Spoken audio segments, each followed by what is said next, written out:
अब सम्राट चौधरी की हालत देखिए। मेरे भाई, आप उप मुख्यमंत्री हैं। मैं सीधा कैमरे पे कह रहा हूं कि आप पर ये लोग आरोप लगा रहे हैं कि 1998 से पहले सदानंद सिंह वहां पर कांग्रेस के प्रत्याशी थे जिनकी हत्या हुई 6 लोगों के साथ, और उसमें आप नामजद अभियुक्त बनाए गए। जो हम लोग के पास खबर है, आप जेल गए और जेल से आपको राहत तब मिली जब कोर्ट में आपने सबमिट किया डॉक्यूमेंट कि आप नाबालिग हैं। इस बात की चर्चा ना उन्होंने अपने एफिडेविट में की, ना उन्होंने इसकी चर्चा सार्वजनिक जीवन में की। तो अगर मैं ये बात गलत कह रहा हूं, ये छोटी बात तो है नहीं। नहीं, ये बहुत बड़ी बात है और इसीलिए मैंने पूछा कि राजनीतिक भविष्य आप नहीं, क्या अगर मान लीजिए कि आप डिप्टी सीएम है और आप पर केस हुआ तो थाने में तो केस नंबर है। अगर वो कह रहे गलत है तो मैं केस नंबर जारी कर देता हूं। आप देख लीजिए ये अभियुक्त बनाए गए कि नहीं, ये जेल गए कि नहीं, और अगर ये जेल गए तो इन्होंने इलेक्शन कमीशन में घोषित क्यों नहीं किया।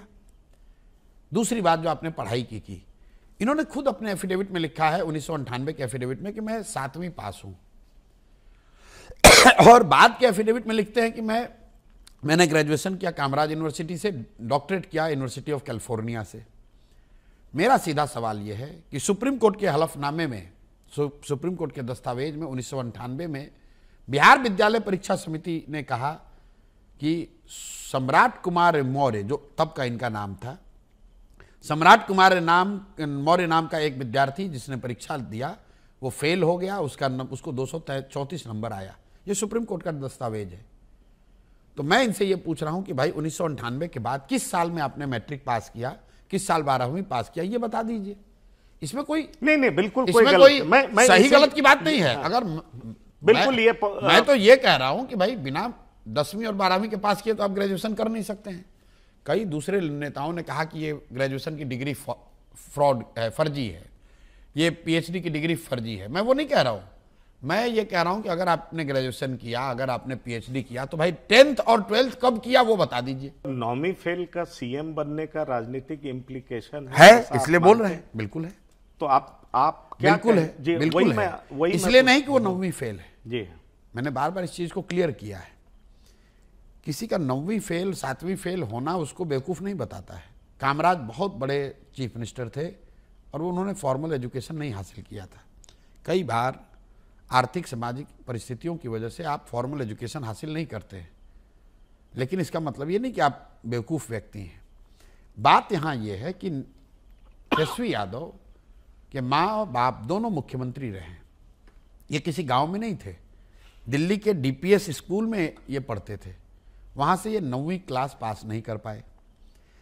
उनके कुछ समर्थकों का या उनका दावा है कि नहीं, हम लोग उसके बाद क्रिकेट खेलने चले गए। चलिए मान लिया कि आप क्रिकेट खेलने चले गए, तो क्रिकेट में आपने क्या किया नहीं किया इस पर भी विवाद नहीं करना चाहता हूं। मान लीजिए आप क्रिकेट खेल लिए, क्रिकेट खेलने के बाद आप आकर आपने राजनीति शुरू की, तो आकर ही पढ़ाई कर लिए होते। आप गांव देहात में बिहार में चलिए, आपको ऐसी महिलाएं मिलेंगी, आप पूछिएगा दीदी कितना पढ़ी हैं, बोलेगी बीए पढ़े, बीए तक की है। आप पूछे आप कैसे पढ़े, तो बताया कि हमारे गांव में ना जब हमारी शादी नहीं हुई थी तो मैं 8वीं क्लास तक पढ़ी थी, क्योंकि हमारे बाबूजी हमको गांव से बाहर नहीं भेजते थे। लेकिन जब शादी हो गई तो हमारे पति ने हमको मैट्रिक कराया। फिर बाबू पढ़ाई छूट गया क्योंकि हमारे बच्चे हो गए। लेकिन जब बच्चा बड़ा हो गया ना तो हमको पढ़ने का बड़ा शौक था, हम कॉरेस्पॉन्डेंस से ग्रेजुएशन किए। ये घर घर की कहानी है। ये क्या दिखाता है? उस महिला का शिक्षा के प्रति सम्मान दिखाता है। ये दिखाता है कि शिक्षा की महत्ता उस महिला के लिए क्या है। जब आप मुख्यमंत्री के लड़के होकर ना आप पढ़े ना कभी पढ़ने का प्रयास किया, तो ये दिखाता है कि शिक्षा को लेकर आपका नजरिया क्या है, आपकी सोच क्या है। इसी उतावलेपन में एक दिन तेजस्वी यादव ने कह दिया कि अरे स्टीव जॉब्स ने भी पढ़ाई नहीं की थी। मैंने पूरा प्रकरण बताया। मेरे भाई क्या बात करते हो, स्टीव जॉब्स ने फॉर्मल उस क्लास से अपने आप को ड्रॉप किया जहां का फीस बहुत था, और वो उनके माँ बाप जो थे वो बायोलॉजिकल पेरेंट्स नहीं थे, वो एडॉप्टेड सन थे। और स्टीव जॉब्स को ये बोझ था कि मेरे माँ बाप की पूरी कमाई लग रही है और जो चीज़ मैं पढ़ रहा हूँ इससे मैं कुछ जीवन में सीख नहीं रहा हूँ।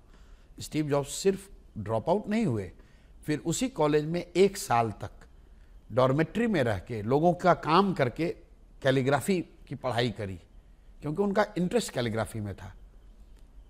यह शिक्षा की महत्ता को दिखाता है। कॉलेज ड्रॉप आउट आपने पढ़ लिया कहीं और बस वहीं पर बयान दे दिया। तो मैं ये ऐसा समझता हूं कि बिहार का नेतृत्व ऐसे व्यक्ति के हाथ में नहीं होना चाहिए जो शिक्षा की महत्ता को नहीं समझता है। वो खुद कितना पढ़ा ये महत्व का विषय नहीं है। और देखिए अभी 4-5 दिन पहले आपने देखा होगा वीडियो में, तेजस्वी यादव कलम फेंक रहे हैं, अपने आप को बता रहे हैं कि मैं शिक्षा के प्रति जागरूक हूं। अब ये देखिए, कोई भी विद्यार्थी जो पढ़ता है उसके लिए कलम, कॉपी ये सीधे माँ सरस्वती का प्रतीक है। हम लोग बच्चे थे तो सरस्वती पूजा में अपना कलम, बस्ता, बैग हम लोग कल सरस्वती जी के पैर के नीचे रखते थे। ऐसा लोगों का शुरुआत ही वैसे होती ऐसा लोगों का बिलीफ होता था कि सरस्वती जी के चरण में अगर अपना किताब, कॉपी, कलम रखेंगे तो हमको ज़्यादा ज्ञान होगा, ज़्यादा हम पढ़ पाएंगे। रास्ते में चलते हुए कागज गिरा, मैंने बच्चों को देखा, लोग उठाकर उसको प्रणाम करके जेब में लोग रखते। ये व्यक्ति कलम को फेंक रहा है हवा में। तो जो मैं आपको बता रहा हूं कि शिक्षा के प्रति आपका नजरिया क्या है। सरस्वती जिस कलम की हम लोग पूजा करते हैं उस कलम को आप हवा में फेंक रहे हो। इससे बड़ा अपमान क्या हो सकता है? इससे बड़ा आपकी शिक्षा के प्रति, माँ सरस्वती के प्रति आपकी सोच को क्या दिखाया जाएगा? इस बात को लेकर मैं क्यों ये उदाहरण दे रहा हूं कि जो मैं बात कहता हूं कि सिर्फ ये 9वीं फेल का मामला नहीं है, ये शिक्षा के प्रति आपकी सोच को दर्शाता है, आपके नजरिए को बताता है। और ऐसा व्यक्ति जो शिक्षा का सम्मान न करता हो, जो सरस्वती की महत्ता को न समझता हो, वो बिहार का नेतृत्व नहीं करना चाहिए उसे, ऐसा मुझे लगता है।